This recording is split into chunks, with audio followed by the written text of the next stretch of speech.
No episódio passado dessa obra, o protagonista tinha chegado no local onde os dois maluquinhos estavam, e com isso ele havia colocado o carinha lá na sua mão, e também tinha dado um olhar intimidador para o pai de Su-hyun, que com certeza o maluco tremeu na base. Esse vídeo está sendo patrocinado pelo YouCine. O YouCine, para quem não sabe, é uma plataforma de streaming onde você pode encontrar todos os seus animes, séries e filmes favoritos. Esse aplicativo conta com interface extremamente amigável, é sério, qualquer pessoa consegue navegar aqui sem dificuldade, e o melhor, ele funciona para qualquer dispositivo que você tiver, claro, desde que ele seja Android, seja sua televisão, computador ou até mesmo seu celular. E o melhor, ele é completamente livre de anúncios que ficam pulando na sua tela o tempo inteiro. O app também tem integrado a qualidade Full HD, o famoso 1080p, isso para você ter a melhor experiência possível. Essa é a hora de você aproveitar e colocar todos os seus animes em dia, ou até mesmo qualquer coisa que você deseja assistir. Sério, mano, o app tem de tudo. Então não perde tempo, confere agora o link que tá na descrição ou no comentário fixado, baixe o YouCine e é só ser feliz. Muito obrigado YouCine por patrocinar esse vídeo. Dito isso, simbora. Bom, continuando, o protagonista estava terminando a sua tarefa com o carinha que já estava nas suas mãos. Ele chamava o protagonista de monstro por estar fazendo isso com ele, e afirmava que ele deveria ter ido de base no mesmo tempo que os seus pais tinham ido, e também o chamou de miserável. Esse maluquinho tem coragem. Dessa forma, o protagonista transforma ele em estado líquido e depois dá um socão com toda a força, basicamente quebrando todo o chão com o seu corpo. Dessa forma, aquele era o fim daquele doidinho. E com a cara extremamente assustadora, ele olha para o pai de Su-hyun e pergunta se ele tá com interesse de falar alguma coisa também. Atrás dele, o maluquinho que estava no carro naquela hora começa a chamar ele de demônio cruel por ter feito aquilo. No entanto, mal teve tempo de pensar e logo foi atingido com a espada dele. Desse jeito, apenas o pai de Su-hyun estava vivo naquela situação. Bom, pelo menos por enquanto, já que o prota foi em direção do seu corpo. Depois de todo aquele caos passar, o diretor do Japão havia chegado ao local e percebeu o estrago que havia sido causado. Ele se lembra agora daquela ligação que ele teve anteriormente, do maluquinho falando que não era para ele permitir Takesayung de entrar lá, ou senão as coisas ficariam fora de controle. Ele percebe agora que era exatamente isso que tinha acontecido, e a cidade estava sendo destruída. No entanto, enquanto isso, lá na Casa Azul, os maluquinhos estavam tendo que resolver os problemas envolvidos a toda a destruição. Afinal, eles receberam a notícia que por causa de Takesayung, o Japão estava passando por poucas e boas, e dessa forma ia acabar sobrando para ele, e eles precisariam compensar todos os danos que acabaram sendo causados. O maluquinho que estava na mesa rapidamente se levanta e avisa que eles têm que afirmar imediatamente que eles não têm nenhum envolvimento em relação a esses incidentes, e se caso eles acabarem compensando os estragos, vão acabar assumindo a culpa por algo que não pertence a ele. No entanto, eles estavam em uma sinuca de bico, pois também não ajudando, eles acabariam tretando também com o Japão. O maluquinho fala e também dá a notícia que o protagonista tinha acabado de sair do aeroporto de Narita, e eles ficam impressionados com a velocidade em que ele se move. O maluco basicamente não passava mais que 5 minutos no mesmo local. Dessa forma, eles ficam com muita raiva por saber que o Japão havia deixado ele se mover livremente desta forma, e aparentemente ele já estava voltando para a Coreia. O maluco fala que não acha que ele vá fazer isso agora, já que o seu objetivo é procurar Kim Jong-un e o Dago de Field, que eram aqueles dois maluquinhos que ainda estavam faltando, e eles acabaram fugindo por uma direção diferente. Eles acabaram indo lá para a China, ou seja, talvez esse possa ser o próximo objetivo do protagonista. No entanto, neste momento, alguém invadiu aquela sala. Aparentemente ele tinha uma notícia para dar. O maluquinho fala que ele não deve atrapalhar daquela forma, afinal eles estavam em reunião. No entanto, eles avisam que aquilo é um comunicado enviado pela embaixada chinesa, onde dizia que eles estavam com Kim Jong-un e também Nam Kim-jung, e eles estavam sob custódia. Basicamente, aqueles dois maluquinhos lá. Dessa forma, eles não conseguiram permanecer na China e foram obrigados a deixar o país. Eles ficam assustados com isso, pois percebem que eles podem estar em apuros e acabarem caindo nas mãos de Takesayung.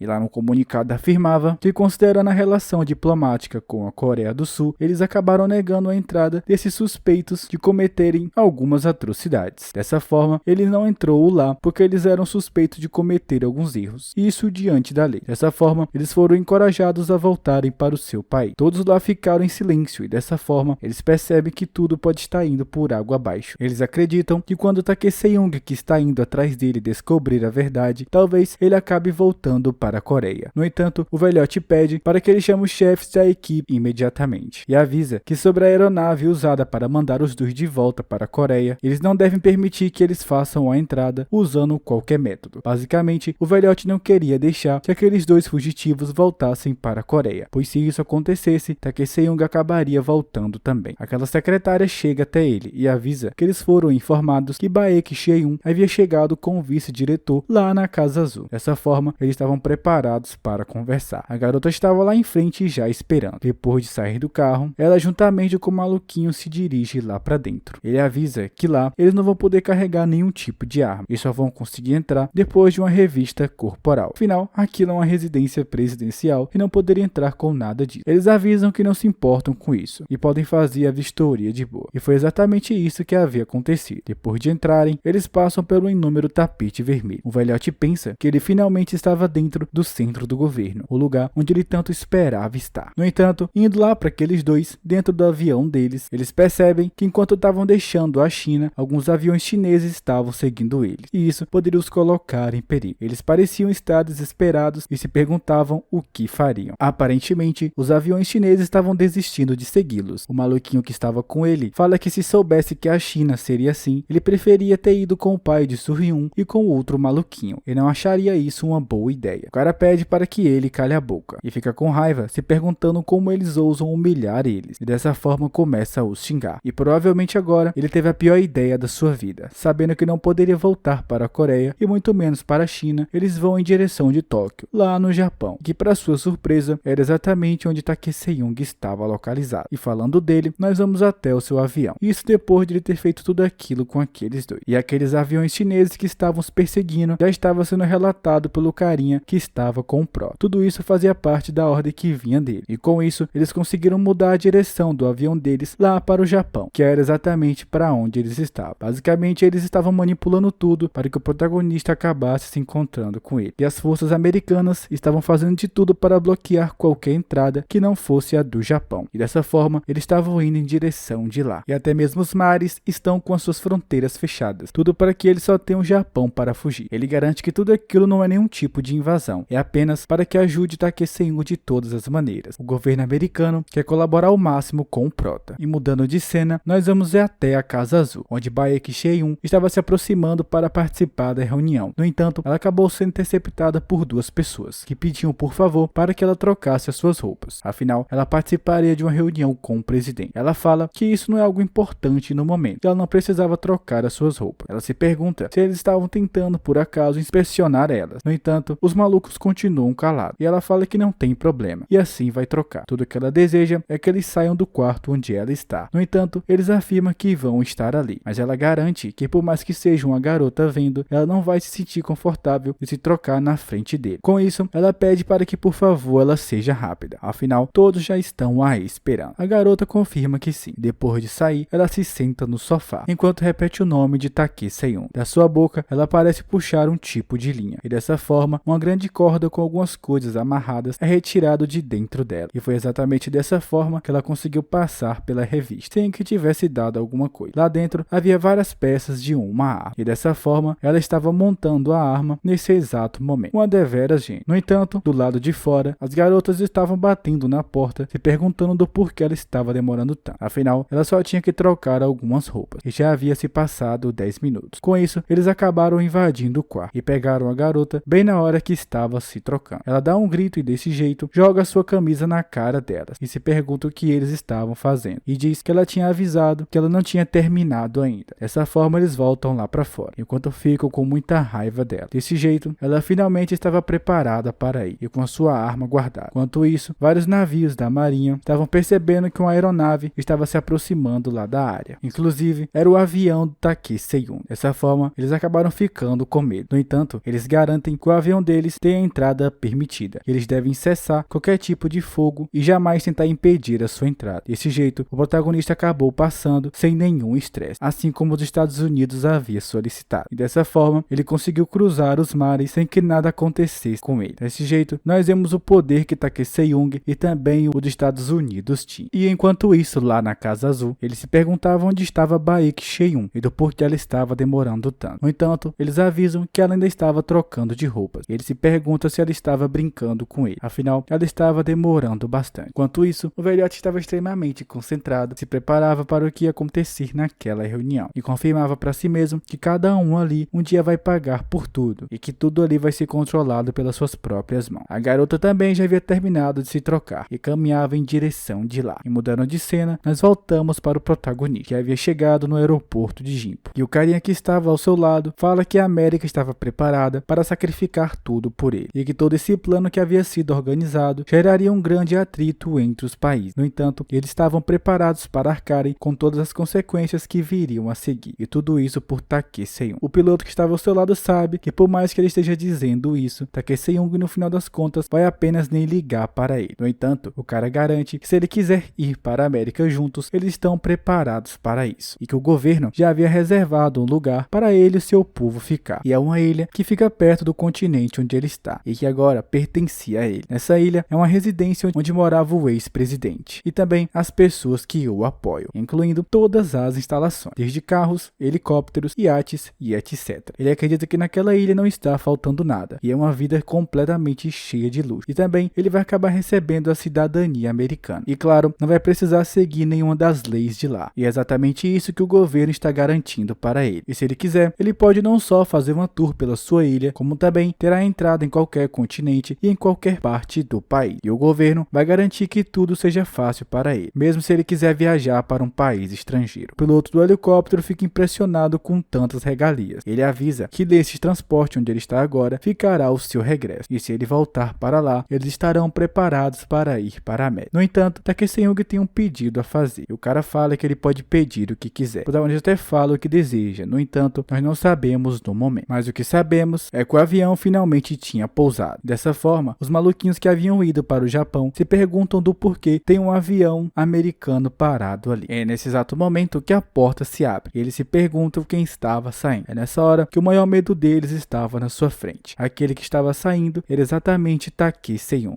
Dessa forma, eles perceberam que haviam sido encurralados para lá e que provavelmente ele estava junto com o governo americano. O bigodudo fala que eles devem sair e o cara se pergunta se ele está ficando maluco, mas ele diz que pelo menos uma vez na sua vida, em frente à pessoa que acabou levando seus filhos de base, eles não devem parecer pessoas vergonhosas. E dessa forma, eles resolvem sair do avião e tentar encarar o protagonista. Desse jeito, eles finalmente estavam cara a cara. O maluquinho fala que se ele quiser poupá-los ou até mesmo mandá-los de caixa, ele deve fazer o que quiser. Afinal, eles avisam que só porque haviam perdido seus filhos, eles não tinham medo dele. Desse jeito, o protagonista pareceu jogar algo em sua direção. E esse era o corpo do pai de Soo-hyun, que estava só o tapete. Aparentemente, ele ainda estava vivo e soltando algumas tosses. Nesse momento, eles não conseguiram esconder a cara de desespero e perceberam que o maluquinho estava prestes a ir de caixa. E agora, algo que eles não esperavam era que até mesmo as suas famílias estavam sob o controle do governo americano e estavam preparados para serem entregues a Takei-Seung, assim como ele havia pedido. E agora o chão daqueles maluquinhos acabaram caindo e perceberam que até mesmo a sua família estava na mão de Takei-Seung e desde as suas esposas e até os seus outros filhos já estavam sob custódia e estavam prestes a ir para o aeroporto de Gimpo se eles quiserem se salvar. Automaticamente a cara dos malucos mudaram e eles entraram em desespero. Takei-Seung chama pelo nome dele e avisa que originalmente ele não tinha pensado em poupar a vida dele. No entanto, ele acredita que ele deve ser justo e agora todos eles devem sofrer da mesma maneira que as pessoas que eles acabaram deixando abandonadas. E voltando para a Casa Azul, o velhote perguntava se no corpo da garota havia algo de estranho, mas aparentemente eles não haviam encontrado nada. E com isso, eles recebem a notícia que a garota já estava pronta para conhecê-lo. Dessa forma, Baek-Cheun entra na sala de reunião com todos presentes. Um carinha vem cumprimentá-lo, e esse era o primeiro-ministro Lee Jun-hyuk, e ele diz que de momento estava atuando como representante do presidente. A garota fala que é um prazer conhecê-lo e agradece por organizar essa reunião. No entanto, ela dá uma olhada na sala e percebe que Jang Yong-hoo não estava lá. Esse Jang Yong-hoo era nada mais nada menos que aquele velhote. Automaticamente todo mundo começou a entrar em choque e se perguntar como ela sabia dele, já que o maluco controlava tudo das sombras e não dava sua cara em rede nacional. Eles avisam que uma pessoa assim não existia e todos que estão ali trabalham muito bem em prol da Coreia. Mas a garota fala que isso é muito estranho, já que havia um ditado que Jang Soo-jun sempre dizia, e isso era o ex-presidente, que essa terra pertence ao seu avô e a sua mãe vai acabar herdando em breve, e que não importa o quanto você resista, você não passaria de um cachorro que eles haviam criado. Essa era uma frase que só era utilizada por pessoas lá dentro e que apenas era do conhecimento dos maiores cargos. Eles se perguntavam como ela conhecia esse tipo de afirmação. Afinal, eles eles chamavam todas as pessoas que eram de classe baixa de cachorros do governo. No entanto, surpreendendo a todos, o velhote aparece lá na sala e dessa forma ele se apresenta. Ele diz que não vai negar o que o Sujung havia falado. Ele realmente tinha dito aquilo. O velho da lancha também fica feliz por ele finalmente ter aparecido, já que ele é o seu grande inimigo. O velho fala que a razão por ele aparecer ali pessoalmente é para fazer uma pergunta. No entanto, a garota logo o interrompe e diz que se ele responder as 3 perguntas que ela tem, ela vai responder qualquer uma que ele tem. Afinal, ela vinha vindo de muito longe se arriscando para fazer isso. O velho diz que tudo bem e por que ele não faria isso? Ele vai responder tudo sem esconder nada. A garota fala que ela tem 3 coisas para perguntar. E a primeira era o porquê ele tinha encobrido o incidente que aconteceu com ela e Takeseyun. E ele sabe que a neta dele era alguém muito preciosa, mas se pergunta por que os filhos dos cachorros também não são. O velho diz que ele não havia cobrido isso e que de momento ele estava estagnado. A garota não entende o que ele quis dizer com isso, mas ele fala que diferente de Takeseyun, ela parece entender um pouco melhor como as coisas funcionam. Ele diz que naquele país não tem um governo limpo e nem transparente, e os políticos não sabem quando e onde as coisas ruins vão acontecer. E se algo acontecer ao país e também aos seus cidadãos, eles vão acabar perdendo seu pilar. E para se livrar da ansiedade dos cidadãos, eles precisavam de um caso que definitivamente desviasse a atenção dele, também livrando da ansiedade e protegendo o pilar da nação. Ele diz que é assim que ele protege esse país, e este é o seu dever. A garota não consegue controlar a sua risada e avisa que ela não pode deixar de ouvir que tudo que eles querem é não perder o seu poder e também o dinheiro, e por isso usam a palavra cidadãos como seu escudo. O velho fica impressionado com sua resposta e os carinhas em volta começam a ficar com muita raiva. Ele diz que ela ainda é muito jovem e não entende os seus pensamentos. No entanto, a garota fala que agora é hora de ir para a sua segunda pergunta. Nesse momento, atrás da sua mão, ela saca sua arma e aponta para a cabeça do velho. E a segunda pergunta é se ele poderia ir de caixa por causa dela. E nesse exato momento, ela disparou. Desse jeito, mandando o velhote de bala. Todo mundo ficou em choque naquela sala e ninguém estava acreditando que estava diante dos seus olhos. No entanto, Baek Cheiyun ainda tinha sua terceira pergunta, e ela era se ele realmente havia ido de base ou não.